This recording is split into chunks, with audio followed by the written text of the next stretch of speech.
Hi, this is Ingvar, and as we record this, it's the end of day 2 of the FIDE World Championship in rapid chess, and I'm going to look at a game by Vishy Anand, who is sitting in joint second place with 3 other players.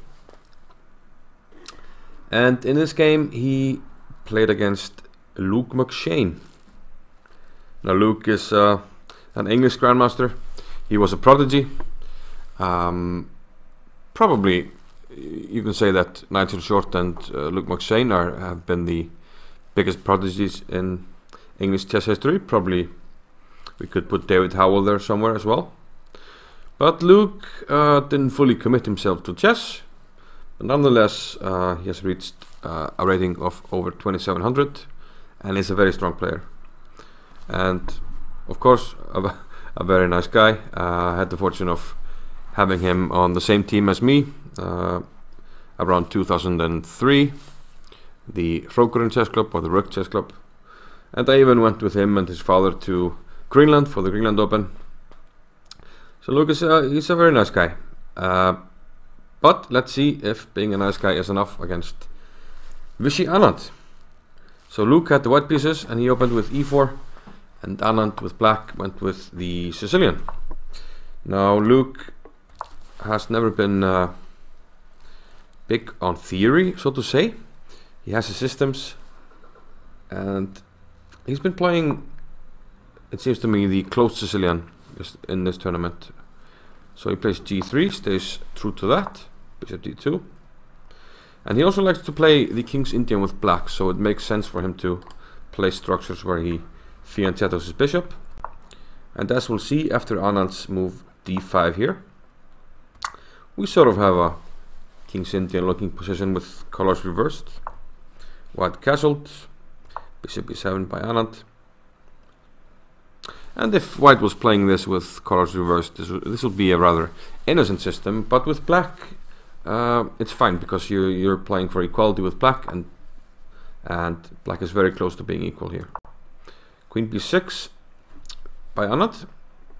He wants to get out of the line of fire on the d file. White was probably thinking about d4, and in that case the rook is lined up against the queen. So a little bit of preemptive measures by Anand, but I'm not so sure that this was the best move, because after knight a3 we see knight c4 hitting the queen, which now has to move again. But he moves it to a6, d3 now, and yeah, this very much resembles a King's Indian for white. Rook d8, and now white jumps into the juicy e5 square. Anand takes and plays f6. So it's clear that eventually he wants to play e5. And in that case we would reach a more standard King's Indian type structure. Of course, when I say that, I'm always talking about colors reversed. So b5. Usually white would have liked to have played a4 earlier to cement that knight on c4, but no such luxury here, so the knight has to retreat. Bishop b7, rook e1, and now Anand fancies a trade of bishops. In general, it's good to trade off the fianchetto bishop around the king, because it will leave some weaknesses. Luke finished development with bishop d2, and Anand took on g2. So now we see the potential weaknesses around the white king. But after e5, Luke plays f4, which sort of limits the weakness of this square, because you can't really position more pieces that can protect this square. Bishop d6 by Anand, f takes and bishop takes. And we've been hovering around an equal position, but it seems to me that Anand is now slowly taking over. Plays bishop d4 check, king h1. And after knight d5 we see that Anand's pieces are more active. A slightly better bishop here, more active knight, compared to a rather passive knight for white. And most importantly, white could have some problems with the king, because of precisely the weaknesses on the light squares and potentially on this diagonal and around the king, perhaps on the h3 square, although that's far away. c3, and the bishop doesn't have a square, but Anand had of course anticipated that, and here he goes for knight takes c3. And it's always tricky to decide when you want to give up 2 pieces for a rook, but here already Anand is getting 2 pawns, and after queen g4 he's actually getting the 3rd pawn with rook takes d3. So we can conclude that Anand is doing quite well here, and probably somewhere around before or around the move c3 white started to really mess up. I think queen g4 also might have been a bad move because he lost control of d3. So too many pawns now for black, and he should be close to winning. Queen c8 now to, well, challenge the queen and shore up the light squares. No checks here. Queen h5, queen d7, and unfortunately for white, he doesn't have great coordination. If you have the light pieces against the rook, you need to coordinate your pieces somehow, but here it's quite difficult. Okay, Luke gets 1 pawn back here, but Anand is, in turn, he is simplifying and activating his remaining rook. b4.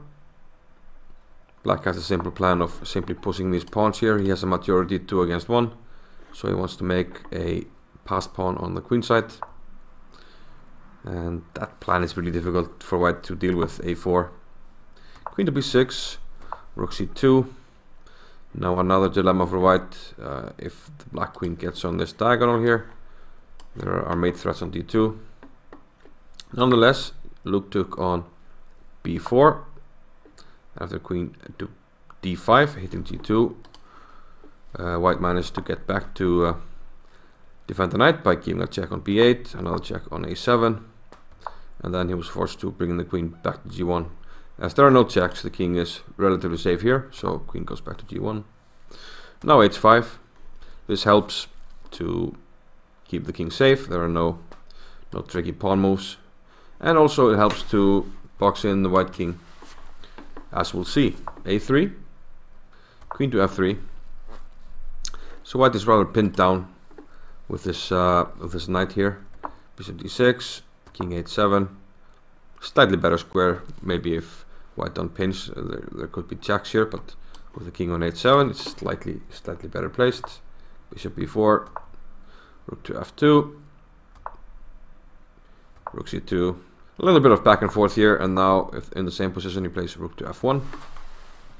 In general, this is a typical technique to gain some time in rapid and blitz formats, because we usually play with increment. So here after queen d4, Anand made a slight mistake. Here he should have played his queen to f5,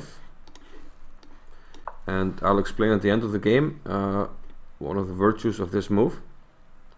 This does allow a knight fork here, but we have a check, rook f2, king g1, queen f3, and now there are some dangerous threats like taking on a g3, and it's very difficult for white to deal with it, so it's kind of forced to play queen f4 here, in which case we can cash out a little bit, and we have 2 pawns to compensate for the 2 pieces, which should be enough here, especially as white has to get quite passive to protect this. And I think black should be able to win this with good technique. But after rook to d1, which was played, seems that Anand is losing the thread a little bit. Luke has been able to defend now with queen f4, and now there are no immediate threats. Queen d5, bishop b4. So everything is protected now, and somehow it seems like to win this game Anand would have to kind of win it all over again after doing all the hard work. But okay, play continues. Rook b1, and this is a rapid game, so anything can happen. Queen f2, queen to e4. A little bit of back and forth here, offering the trade. Queen went back to e6. And here the decisive blunder. White could have played something like knight to e3, but he played queen f3. Now what's the problem with that move? Black to play. Yeah, that's a big problem with his move. And as the saying goes, before Anand made this move, he announced, "Luke, I'm your father," and played queen h3. Oh, that hurts. King takes h3. Only move. Rook h1. Checkmate. Czechoslovakia.